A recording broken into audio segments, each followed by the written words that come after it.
اینجا ضد گلوله است. تو قسمت‌های قبل دیدیم که نیما فرماندهی پرحرف و حدیثی داشت.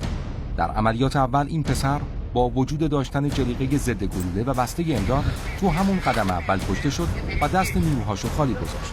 اتفاقی که باعث شکست در مأموریت اول و سقوط دژ. تموم. مأموریت دوم بهترین فرصت برای جبران، اما اونها باز هم نتونستن دژو پس بگیرن، چون فرمانده نیما هیچ وقت حاضر نشد از خالپیل بگذره و از ترس تیر غیب دشمن تو این بیابون سرگردون. تو مأموریت سوم نیما دیگه گروهش رو رها کرد و دنبال بهتر کردن شرایط خودش توی جدول انفرادی بود. در همون زمان نیروها تو میدون داشتن تمام سعیشون رو برای جمع کردن مهمات می‌کردن. از اونجایی که دیگه همه از فرماندهشون ناامید شدن، بچه‌ها برای آخرین عملیات یه تصمیم مهم گرفتن. اونا نیما رو از فرماندهی خلع کردن تا این مسئولیت به پوریا برسه، کسی که همیشه بیشترین انتقاد رو به نیما داشت.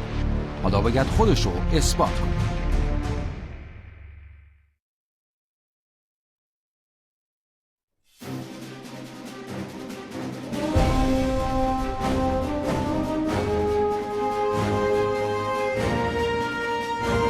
هر دو گروه پرچمشون رو در پایگاه خودشون به اختصاص در میارن. امروز تمام هم و غم هر دو فرمانده و هر دو تیم باید بالا نگه داشتن پرچم خودی و پایین کشیدن پرچم حریف باشه. اینجا پایگاه گروه اول و اینجا هم پایگاه گروه دوم. هدف هر دو طرف یه چیزه: نفوذ به پایگاه حریف، پایین آوردن پرچم اونا و بالا بردن پرچم خودشون. کاری که باید نهایتاً در 60 دقیقه انجام بشه. نکته مهم اینه که همزمان با تلاش برای تسخیر پایگاه حریف، اونا باید پایگاه خودشون هم حفظ کنن. در واقع مأموریت تسخیر پایگاه دشمن در عین حفظ مواضع خودیه. دژ که موقعیتش حد فاصله بین دو پایگاهه، از دو جهت خیلی مهمه. یکی به خاطر موقعیت استراتژیکش و دوم به خاطر جعبه‌های مهماتی که داخلش قرار گرفته. عشق این کارا رو داشتن بچه‌ها، عشق فرماندهی و عشق دیده شدن و عشق دستور و عشق همکاری، یه همچی چیزایی میگفتن، یه چیزایی میگفتن، نمیدونم چی بود. پوریا عالیه، خوب کار کرده. آره الان فکرم تیم تریم، 4 تایمون میفهمید چی به چی. نیما، پوریا و باقی گروه که 2 امتیاز مأموریت‌های قبلی رو از دست دادن، حالا آخرین شانسشون برنده شدن تو عملیات 2 امتیازی فیناله. اگه این اتفاق بیفته، کار برای تعیین برنده به تیر شماری میکشه. فرض میخوام بین سمت قله، یکی خودت، نیما، مهدی. استراتژیاتون رو بگین یه دونه ببینیم کدومش موثره. تو مهمات اینطوری اینا 100% میان این تو. نباید اینجوری بیخیال بشیم. ما تنها کاری که میخوام بکنیم فقط باید زودتر از اونا برسیم تو. ما میتونیم 2 نفر اینجا مستقر کنیم، 3 نفر بریم، من باز برگردم این پشت رو حمایت کنم، اگه کسی خواست از این پایین یا از این بالا بیاد با بیسیم اعلام کنیم. برنامه امروز 2 نفر میمونن، یکی میره وسط، 2 نفر هم بره. بود مسئولان در نظر بگیرید، شاید اونا زودتر از ما برسن. آره داخل دژ رو بیخیال میشیم، اگه بریم کم میکنم به زدنمون.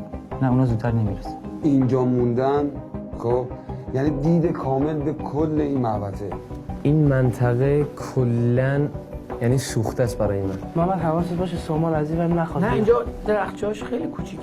این 2 نفر یعنی امدادگر و جلیقه باید یه جوری اینا رو به بازی بگیرن، که اینا کاملا تمرکزشون رو این که اینجا خبری باشه از بین بره. بس میان اینجا. از اینجا میان. اونا هم راهی جز این ندارن، یعنی ما به هم میخوریم 100%. علی اکبر و نیروهاش یه مشکل بزرگ دارن.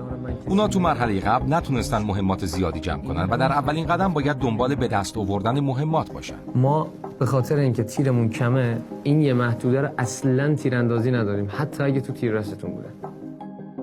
در حالی که پوریا و گروهش 3 برابر اونا یعنی 60 تا تیر جمع کردن. این گروه 2 تا بیسیم، 4 بسته امداد، 1 جلیقه ضد گلوله، 2 تا نارنجک دودزا، 2 رول سیم خاردار، 2 تا بیلچه و 2 تا هم قمقمه دارن. تجهیزات و مهماتی که علی اکبر و نیروهاش از مرحله قبل برای این مأموریت جمع کردن ایناست: 3 تا بیسیم، 4 بسته امداد، 3 تا جلیقه ضد گلوله، 1 نارنجک دودزا، 1 بیلچه و چند تا کوله پشتی. اونا در مجموع فقط 20 تا تیر نصیبشون شد. فکر کنم 40 تا 20 تا بیشتر از ما داشته باشن. 60 تا تیر داریم. مهم نیست، با اگه برد با ما باشه با همین یه بسته فشنگ هم میشه کاری کرد. بذار هر چند تا میخوان شلیک کنن، شما فقط بازی کنید. بتونی یه طرف پاکسازی کنی، یه در که در پشتی نزدیکترین داره برگردیم بیایم بیرون. آره فقط سریع خارج شید. فقط ما 3 تا که میریم تو مهمات کم میبریم. از این صحبت‌ها که گویی از نقشه و استراتژی نمیاد. باید دید اون سمت چه خبره. بذارید بیان، شما کمین کردید، بذارید بیان تو. من این پشت این بشکی میمونم تکون نمیکنم تا دقیقه 99 هم اینجا. تو از جا تکون نخور. تو بیا اینجا تو رو بزنن دیگه باز شده رو همه رفتن. کارم دفاعیه، پشتیبانی میکنم بچه‌ها. فکر نکن شلیک کنم. جلیقه شما 3 تا با جلیقه بپوشید. ما 3 تا جلیقه میشیم. بنزن بدیم به نیما. پوریا نه فرق باز خودتون میدم، من تضمین ندارم. دوباره ندین دست من به اینکه آقا اینجوری شده، من حوصله ندارم. اوضاع تو این گروه هنوز بحرانیه. پول خود. خودم. امدادگرم مسئول. نه. دفاع دو تا جلیقه بشه بهتر نیست؟ نه این میاد عقب. برمیگرده. اینجا شاید جلیقه باشه دیگه منم. چی؟ یه دفعه دیگه منم عقب. باش دیگه. فکر کنم اون سامونم بزنن امدادگر سامون 100%. همه جلیقه بهش میدن، همین امدادگرش میکنه. امدادگر تو باش جات عوض می‌کنی. که جات عوض میکنه. جلیقه رو خودت بپوش. بچه‌ها فقط امداد من دیروز خوشش اومده بود. فقط به خودم امداد دادم. خب بچه‌ها ما 4 مرحله قبل هماهنگی خوب نداشتیم. اما الان این مرحله فینال باید هماهنگ باشیم، همبستگی داشته باشیم که بتونیم این مرحله رو ببریم. نیما چون دیشب به اون بعضی داستانی که پیش اومد از سرگروهی بچه‌ها گفتن انصراف بده، میخواد تکروی کنه، پرچمو بکشه بالا، بگه که معلومه که اینجا خیلی روی روحیه خراب اون وریا حساب کردن. حالا نظر من نیما الان مشکلش اینه که میخواد از بقیه کم جدا باشه، بگه که من سرگروه بودم، کار خودم خوب انجام دادم، اون جدا میاد.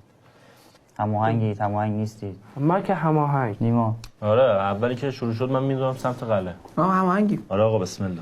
بچهای اونور که 4 تاشون کنار هم نشسته بودن، یکیشون خواب بوده. اصلا پیش ما یه بار نیومد بگه آقا بچه‌ها این کارو کنیم، بچه‌ها اون کارو کنیم. خوشم نمیاد ازشون. یه چیزایی شنیدم حال نکردم دیگه. انشالله که خوب بشه.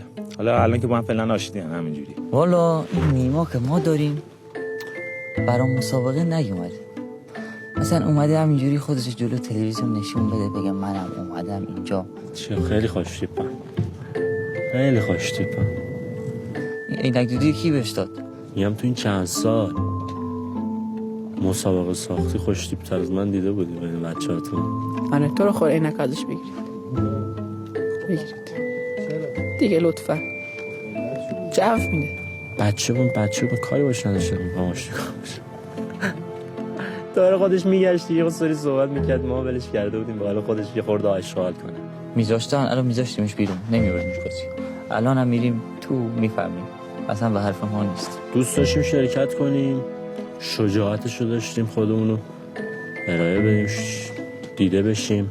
با آقا نیما کاری کرد که اصلا روم نمیشه برگردم خونه. حس خوبی دارم، عالی، سبک شدم. جنبندی آخر محمد امدادگر میشه، من ضد گلوله میپوشم، مسعود وای میشه اینجا، محمد هم اینجا رو پوشش میده، مسعود هم اینجا رو. بریم جلیقه رو بپوشیم. کارمون یه خورده سخت است ولی موفق میشیم. باید ببریم که مثلا آبرومون نره. 4-5 مسابقه پشت سر هم باختن. ما میبریم امروز فکر کنم. دیگه همه رو گفتم میبریم دیگه، نبریم زشته. تلاشمون رو میکنیم مثل دوره‌های قبل، مرحله قبل که تلاشمون رو کردیم گفتیم پیروز میشیم، امروز هم پیروز میشیم. استراتژیمون چی؟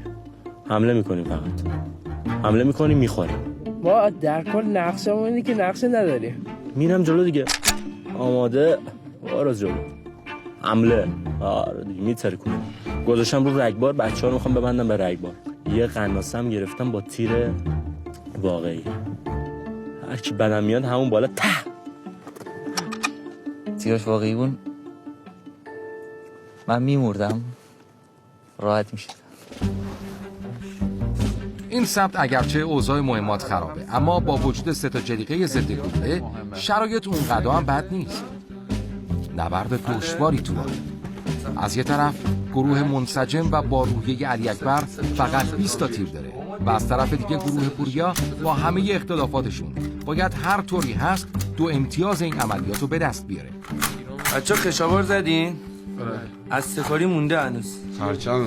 آره با افتخار به اینجا پرچمدار سامان، فرسترین شرکت کننده این دوره، کسی که همیشه یه راهی برای نفوذ پیدا می‌کنه. شما این پرچم اون بالا بمونه. ایشالله. به امید موفقیت. موفقیت. بریم بیایم سر این میز خوشحال باشیم. یا علی مدد. پوریا و نیروهاش هنوز از وضعیت مهمات حریفشون خبر ندارن، وگرنه حتما روحیشون بهتر از این بود. نیما با برداشتن پرچم نشون میده که این بار میخواد خط شکن باشه. امروز آخرین فرصت این پسر برای اثبات خودشه. عملیات پایانی سخت‌ترین مأموریت هر دو گروهه. برای همینم این عملیات 2 برابر مراحل قبلی امتیاز داره.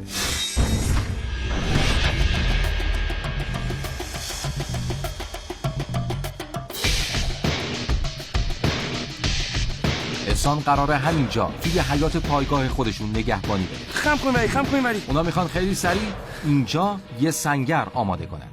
هر دو گروه پایگاهشون رو ترک میکنن و به طرف دش به راه میرن. علی اکبر و نیروهاش نفری 4 تا تیر بیشتر ندارن. ورود به دژ و برداشتن مهمات برای اونا خیلی حیاتیه. نیما اولین تیر رو شلیک میکنه. دژ اونجاست. در حالی که درگیری بر سر تصاحب دژ بالا گرفته، سامان داره آروم آروم معرکه رو دور میزنه تا خودش رو به پایگاه مقابل برسونه. سر راه سامان اما بهترین تیرانداز حریف قرار گرفته.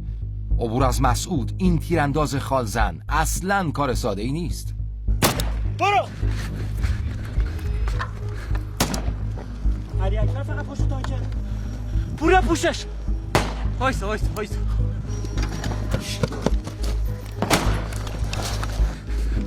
پوریا و نیما با پشتیبانی از هم خودشونو به دیواره دژ میرسونن. پوریا این بهترین همکاری تیمی این 2 نفر تو این چند روزه. پوریا و نیما وارد دژ میشن. بگرد. کی فکرشو میکرد این گروه زودتر بتونن خودشونو به جعبه های مهمات برسونن. با این وضع کار برای علی اکبر و بچه‌هاش واقعا سخت میشه.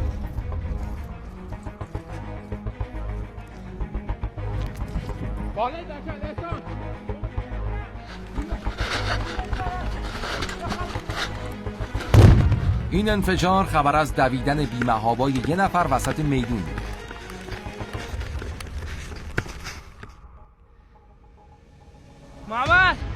محمد که وظیفه امدادگری هم رو دوششه داره میره عقب تا آخرین مدافع پایگاهشون باشه. داره میره پایین. نیما نگهبانی میده تا پوریا جعبه های مهماتو خالی کنه. مهدی علی اکبر با یه خیز خودشو به دژ میرسونه و همه رو غافلگیر میکنه.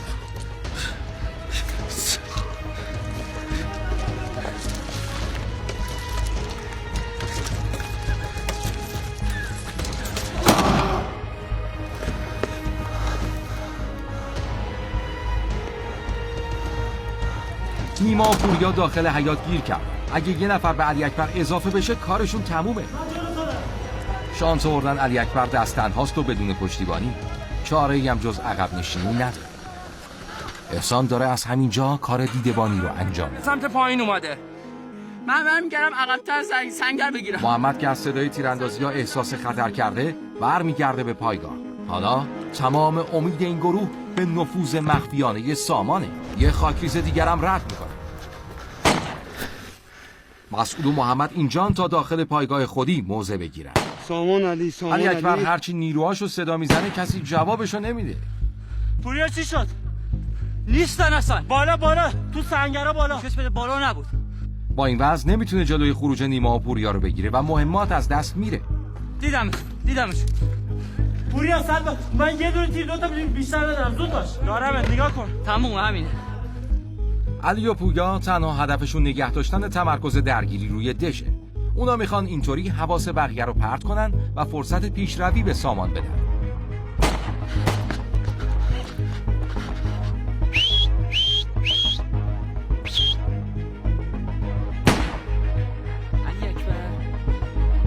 علی اکبر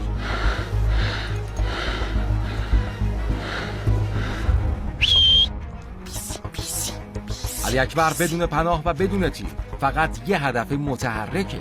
منو مسعود رو دور زدن، برگردید بیاد. منو مسعود رو دور زدن، برگردید بیاد. بچه‌ها قرار دارم میگیرم، برو. نیما و پوریا بدون هیچ مزاحمتی از دهش خارج میشن. این هم از تیر اول.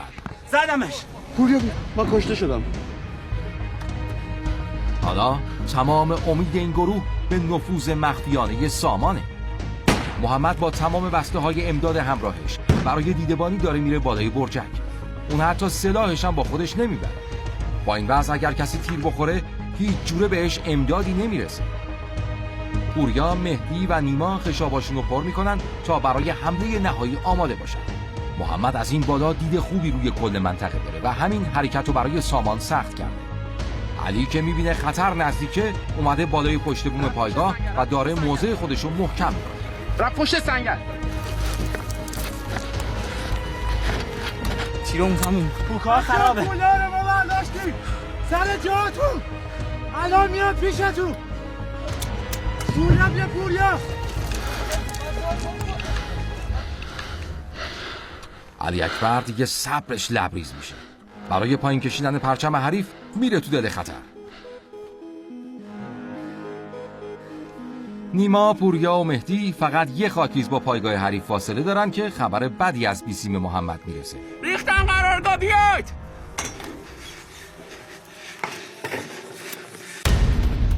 علی اکبر به عقبشون حمله کرده و پایگاه خودی داره سقوط میکنه.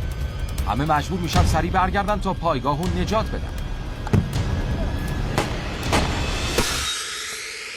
سامان که امیدی به حرکت انتحاری علی اکبر نداشت، موضعش رو حفظ کرد و جلو نرفت.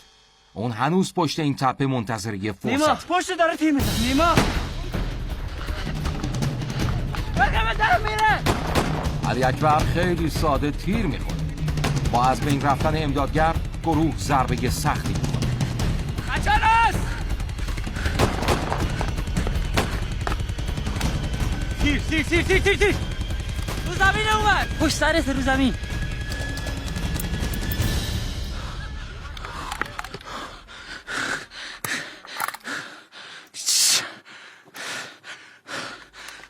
معلوم نیست نیما از چی انقدر عصبانیه. علی اکبر. سامان هنوز نمیدونه علی اکبر تیر خورده و داره پشت بیسیم صداش میکنه. نیما تیر داری؟ نه برسون. هیچی ندارم، برسون. یه دونه. این خورد. آقا من از این بلند شم. تیر خوری نرزنگه نکن. سامان سرک میکشه تا اوضاع رو چک کنه و همینم موقعیتش رو لو. سامان میخواد پاش خاکریز دست چپ بیاد. پویا که میبینه جای سامان لو رفته میاد جلو تا حواس بقیه رو پرت کنه. آقا جا توپ بالا. یکی اینجاست. بچه‌ها مسعود. یکی اینجاست. پویا دیگه فقط یه تیر تو خشابش مونده. اون میخواد تا میتونه تیرای حریف رو حروم کنه. الکی تیر نزد، اونا تیر ندارن.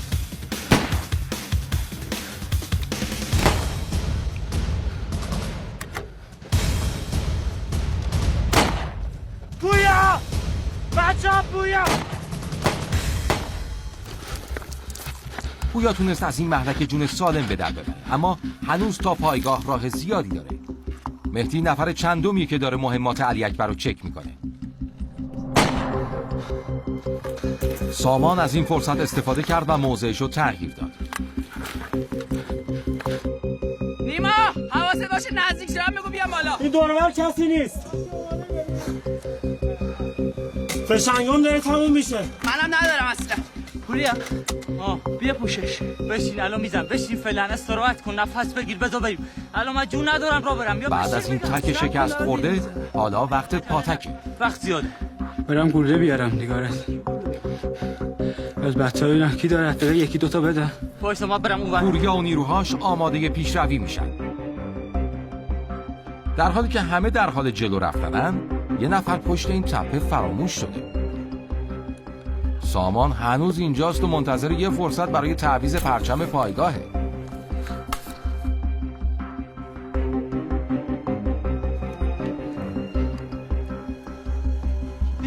بیا تو چونه گیر افتاده. بشین مسعود.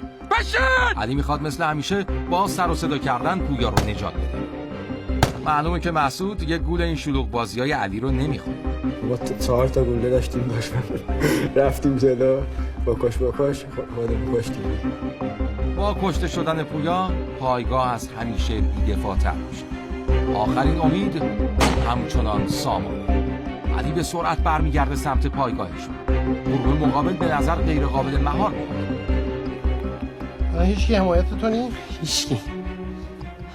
پوریا بود که رفته جلو، اینجام 2 نفر اینا هستن. 17 دقیقه فعلا زمان گذاشته. پوریا و نیما قبل از حمله میخوان یک بار دیگه دژو بگردن تا بازم مهمات پیدا کنن و با دست پر برن. محمد از برجک پایین میاد، ولی چرا بدون اسلحه؟ من برم بیسیم علی اکبر رو بگیرم. علی اکبر بیسیم تو بده. بیسیم تو بده. بگیر. این طرف بیسیم علی اکبر رو غنیمت گرفتن و از اینجا به بعد هر چی پشت بیسیم بگن شنود میشه. تا اینجای کار علی اکبر و پویا از بازی خارج شدن. 5-3. پوریا و بچه‌هاش دست بالا رو دارن. نیما پشت بومه. نیما حواست باشه نزننت، بیا پایین. مسعود فقط منتظر. مسعود میخواد فقط بزن. نباید هدر میدادیم. تیر زیادی که تو خشاباشون بود باعث شد بی‌محابا تیراندازی کنن و خیلی از گلوله هاشون رو هدر بدن. نیما هنوز هیچی نشده خشاب خالی کرده و اومده سراغ پوریا تا فشنگ. آروم با هم بریم. وایسا مسعود تیر بگیرم. مسعود تیر زد. نگاه سامان به ساعتشه. اون باید فاصله کمین تا پای میله پرچمو در کوتاه‌ترین زمان ممکن بدوه. نه نقشمون درست بود، ولی تعداد تیرامون انقدر کم بود ما نمیتونستیم تیراندازی کنیم که دفاع کنیم یا بزنیم اونا رو کسی رو بکشیم. اونا راحت‌تر میتونستن. بدون پشتیبانی فقط با یه گلوله و یه جون باقی مونده این عملیات ممکن نیست. یه کاری کنم که تیراشون تموم شه. همین کار دستم برمیاد. علی مجبور اونقدر مهاجمین رو معطل کنه تا بالاخره سامان فرصت حمله پیدا کنه. مهدی پوریا دارن دور میزنن اونور. برو. اونا بچه‌هاشو دارن تو قلعه تکون میخورن. با وجود سد محکمی مثل مسعود رسیدن به پایگاه غیر ممکن. بابا میگم دیدمش. علی خودی نشون میده تا مسعود جلو بکشه.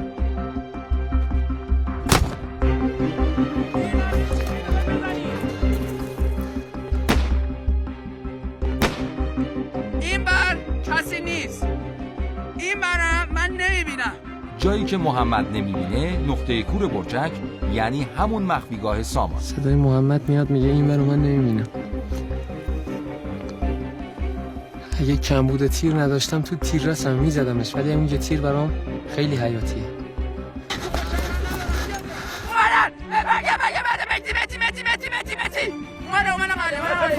سامان این سمت برای پایین کشیدن پرچم خیز برد. وقتی که دیگه دل زدم به دریا رفتم، با یه دونه تیری که داشتم آقا مهدی رو زدم. سامان خیلی سریع مهدی رو میزد. حالا دیگه اونه محمد و پرچم. تیرای محمد از اون بالا به خطا میره. دیگه سقوط پایگاه توی قدمی. سامان تو قلعه ما، سامان تو دش ما. بدوید بیاد، سامان دش ما تیر داره. بدوید بیاد. سامان پرچم اونا رو پایین کشیده. حالا فقط میمونه بالا بردن پرچم خود. معلوم نیست نیما چطوری تونست خودش رو با این سرعت پای پرچم برسونه. حس کردم اینا بعضیاشون اسلحه‌شون خالی هستن. بپا. فاصله نزدیک نداری. هنوز پرچم بالا نرفته بود که نیما سامانو زد. واقعا شانس بود. یعنی من یه حرکت اینجور میزدم تموم بود. 1 مترش مونده بود که دیگه زدم. فاصله نزدیک نداریم شالی. دوربینا بودن، دوربینا نبودن دیگه. کاره آره. پرچمشون رفت بالا. عزیزم از چه فاصله؟ بعد اگه نمیدونم فیزیکی هم آزاد بودیم، حرکات فیزیکی کار میکردم کار است. اصلا تو چرا فاصله نزدیک گفتیم؟ فاصله نزدیک اصلا تو چرا گفتیم من؟ اعتراض سامان بی مورده. قبل از اینکه کارشو تموم کنه تیر دومم خورده بود. سامان هنوز باورش نمیشه آخرین گلوله رو پای پرچم خورد. تو مردی ساکت. اینجا مردم دیگه. تیر یه دونه دارم. تیر چند تا داری؟ برید بیرون. چند تا تیر داری؟ چند تا داری؟ هیچی من ندارم. بیا تیر بده. تیرام تیر بگیر. با بالا رفتن دوباره پرچم سبز تمام امیدای سامان نقشه برآب میشه. اون بالاخره تسلیم میشه. یه پرچممون دوباره اومد پایین با 3 تا گلوله با تفنگ خالی بری تو مقرشون که 3 نفر هست مثلا تا این حدم بد نبود. من راضی بودم از خودم. با رفع خطر از پایگاه حمله دوباره از سر گرفته میشه. تیر شما به هدف اصابت کرد. مسعود در آرامش کامل علی را میزنه. نیما هیچ وقت اینقدر خوشحال نبوده. من میخواستم فرار کنم از اینجا برم سمت دژ، اونجا میرفتیم شاید باز میتونستیم موفق باشیم اما نشد. حالا وقت حمله نهایی. احسان آخرین مانع برای سقوط پایگاه. عجله نکن. ببینم کی جرأت داره بیاد. برو دارم میزنه. بیسی میخواست، فکر کنم بیسیمای بچه‌ها رو گرفته بودن، گرادامون رو رفته بود دیگه. هرچی اعلام میکردیم اونا میگفتن. بانک پایگاه کاملا در محاصره است، اما گذشتن از این در هنوز کار ساده ای نیست. 3 نفر یا ابوالفضل. اون معبود مثلا شاید 1-2 تا باشه، من خب با 3 تا فشنگ هم کار خودم حل میکنم دیگه. بعدم نه، 1 اومد، 2 تا اومد، 3 تا اومد، پوریا پشت اومد، 4 تا پویسش دیدم مسعود از اون ته داره میده 5 شد. نیروها دارن آروم آروم نزدیک میشن. این تیر نشون میده نباید بی‌گدار به آب زد. نفر بعدی. احسان اصلا خودشو نباخته و یه تنه داره مقاومت میکنه. اون نمیخواد یه هدف ساده بشه. این مقاومت احسان شاید به نظر بیهوده بیاد، اما اگر دو گروه مساوی بشن حتی یه گلوله هم میتونه تاثیرگذار باشه. این نارنجکای دودسا خبر از یه حمله قریب الوقوع میده. 2 تا تو ان، یکی تو خودم. نیما که نمیدونه از کجا خورده فکر میکنه 2 نفرن که دارن سمتش تیراندازی. احسان زخمی میشه. حالا پایین کشیدن پرچم در یک قدمی. پوریا پایگاهو دور میزنه تا از پشت بیاد. نیما تیر دومم میزنه و کار احسان رو تموم میکنه. انگار نیما نمیخواد افتخار پایین کشیدن پرچم حریفو هیچ جوره از دست بده. پویا وایسا من برسم. هیچ کس به فریاد محمد توجهی نمیکنه. حتی بردم نمیتونه از اونها یک گروه بسازه. تیمی بیا بابا وای میسید میکشیدم بالا برچمو.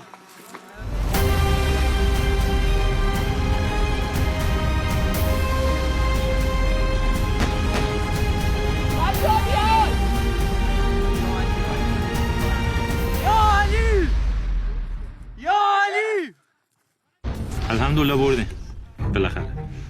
امروز خوب بود، امروز تونستیم بالاخره ببریم. ما استراتژی فن آخر بروسلی بود که شکست خوردیم دیگه. بروسلی هم که دیدی آخرش فوت کرد. امروز اگه مثلا یه مقدار از ذهنمون استفاده میکردیم شاید میتونستیم برنده میدون هم باشیم. امروز دیگه حیثیتی بود، باید میبردیم، آبرومون میرفت اگه نمیبردیم، چون خیلی خراب کرده بودیم 4 مرحله. شاید موفقیتشون که عاملشون این بودش که دیشب فرماندهشون رو عوض کردن. این بار یه بالا سر داشتن، حرف گوش میدادن. خوب شد فینالو بردیم. همین خوب بود بس. به آبروریزی نرفتیم. آره 4-0 نباختیم. ولی قسمت حساس رو بردیم. اصلی که پرچم ما بردیم بالا. اما به خدا اگه از اول اینجور کار میکردیم اونا اصلا در حد ما نبودن. اگر که روزا قبلا گروه بودیم الان اول بودیم. مثلا نیما اگه سر گروه بود شاید میگفت نمیدونم همه چی مال من بود، این فقط بریم سراغش یهو حمله ای بریم. ولی در کل شکست با افتخاری بود. 1 ساعت دووم داشتیم با چند تا گلوله، نفری 3 تا، نفری 4 تا، 20 تا داشتیم در مقابل 40 تا یا 60 تا. بازم 50 دقیقه مقاومت کردیم. سامان 2 دقیقه فقط 2 دقیقه زودتر می اومد. محمد داخل تنها، اسلحه‌اش بالا داخل برجک بود، خودش پایین بود. اشتباه هم آره خیلی اشتباه بدی بود که اصلا گذاشتم بالا، بعد من برم بیسیم میگیرم ازن یک برم. ولی اون لحظه به نظرم بهترین تصمیم بود دیگه. راحت نفری 5 تا 6 تا تیر به من زدن. اینا ایستادن تق تق تق تق تق تق همه داشتن من میزدن. همش هم بهم میخورد. خب من مرده بودم. علی اکبر خیلی از تیراشونو چیز کرد، یعنی خونسا کرد، یه جورایی خوب بود، ولی از یه طرف هم این که زود کشته شد خورده انگیزمون کم شد، ولی نه اینکه دیگه بیخیال شیم و اینا. اول نیما فکر تیرم خیلی ریلکس اومد جلو تاخیر دونه تیر خورد فقط. بعد من یه تیر خوردم. علی اکبر و نیروهاش حالا 2 امتیاز از دست دادن و مسابقه برده رو دم آخر مساوی بود کرد. یا نیما دوی اما اونا هنوز به تیر شماری امیدوارن و روحیه خوبی دارن.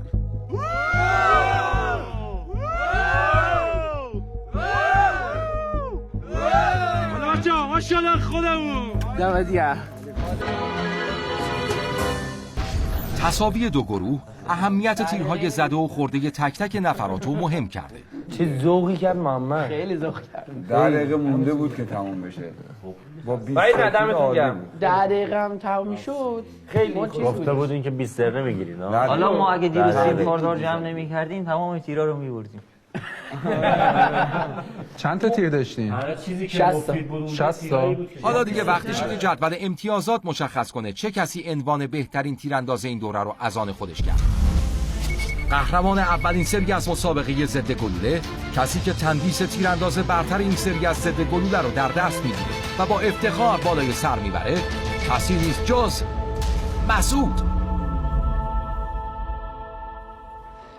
مسعود قزنفری. مسعود هیچ وقت تسلیم نشد و زحمت زیادی برای رسیدن به این جایگاه کشید. اون که روز اول تو انتهای جدول بود، مأموریت به مأموریت بالا اومد و روز به روز بهتر شد. بچه کرمانم. مسعود همیشه در خدمت تیمش بود و مزد زحماتشو بالاخره گرفت. اولین تجربه.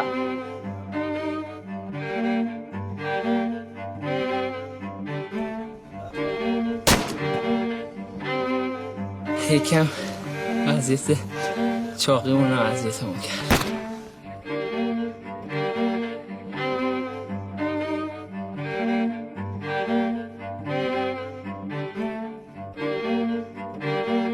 اولین باری من بود تو عمرم از صدا گلوله ترسیدم. زاد نزم میگم دارم نگاه میکنم. نمیخواد نگاه. بده تیر. هیچ کدوم استرام نخوردم بعدا. پولی علی اکبر جلوته. ما بخواب. داره سمت چپ داره فرد سمت چپ. زدمش.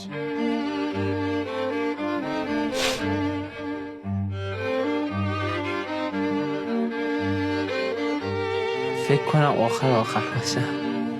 اون حالا به نیمه نهایی ضد گلوله میره. به همین راحتی.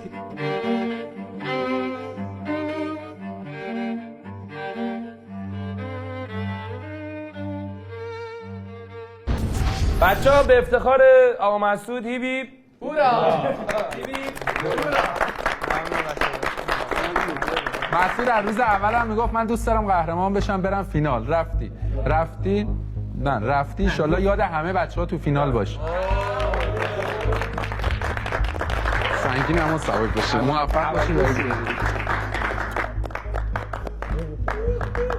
دوباره نماینده ما برای دوره‌های بعدیه.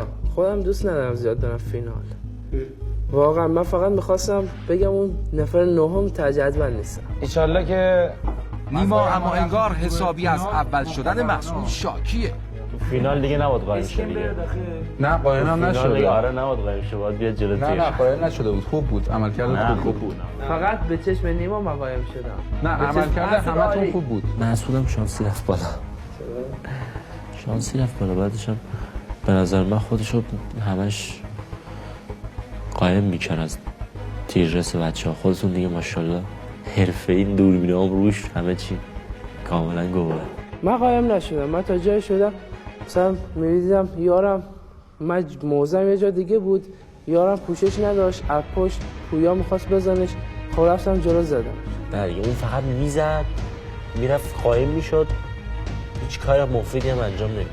بچه‌ها توقع داشتن دیگه آدم تیرش هم نزنه به هدف.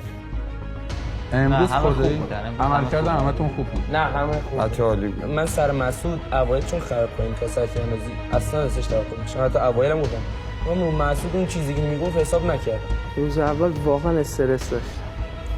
خیلی استرس داشتم. نمیتونستم خیلی کنم. این که مسعود شد، حالا مسعود از گروه ما بود، خوب بود. حالا هر چی بود گروه ما یه نفر قهرمان شد. نه دمتون گرم واقعا.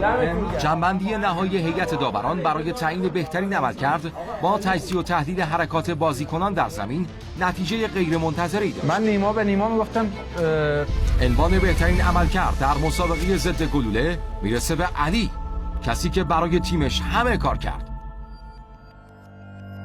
علی جعفری.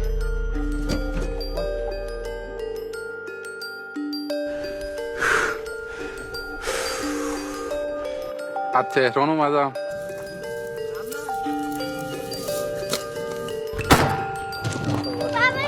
همه بچه ها فکر می‌کنم باباشون قهرمانه، اونم مثل همه بچه ها. انشالله بتونیم سربلندش کنیم. من یه جون دارم تو تیر رستته، بزن نیمانو بزن. جدا هنوزم باورش سخته. خب خیلی خوشحالم، خیلی شرایط خاصی بود، هیجان‌های خیلی خوبی داشت که تا حالا تجربه نکرده بودم. با کسایی آشنا شده بودم که از همه جای ایران اومده بودن. این واسم خیلی اهمیت داشت، بیشتر رفاقتشون. علی در کنار مسعود دومین صعود کننده به دور بعد رقابت هاست.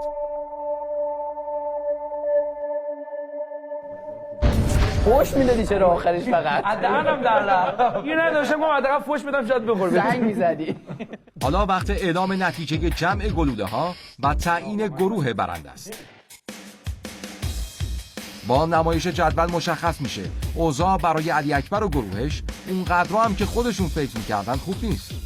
به هر حال 2 نفر صدر نشین از گروه مقابلن. احسان برات که مهم نبود. داوری نهایی. واو. بر اساس تصمیم داوران مسابقه ضد گلوله. آقا بی قلب اومد تو دهنمون. گروه فیلم برداری. نه گروه 1. گروه علی اکبر. نه گروه شما من. ساکت. علی نگاه کن، من نگاه نکن. علی ده من نگاه. بر اساس محاسبه تمامی شریک‌های موفق در طول مسابقه، گروه برنده گروهی نیست مگر گروه فرمانده علی اکبر. پرچم بالاست.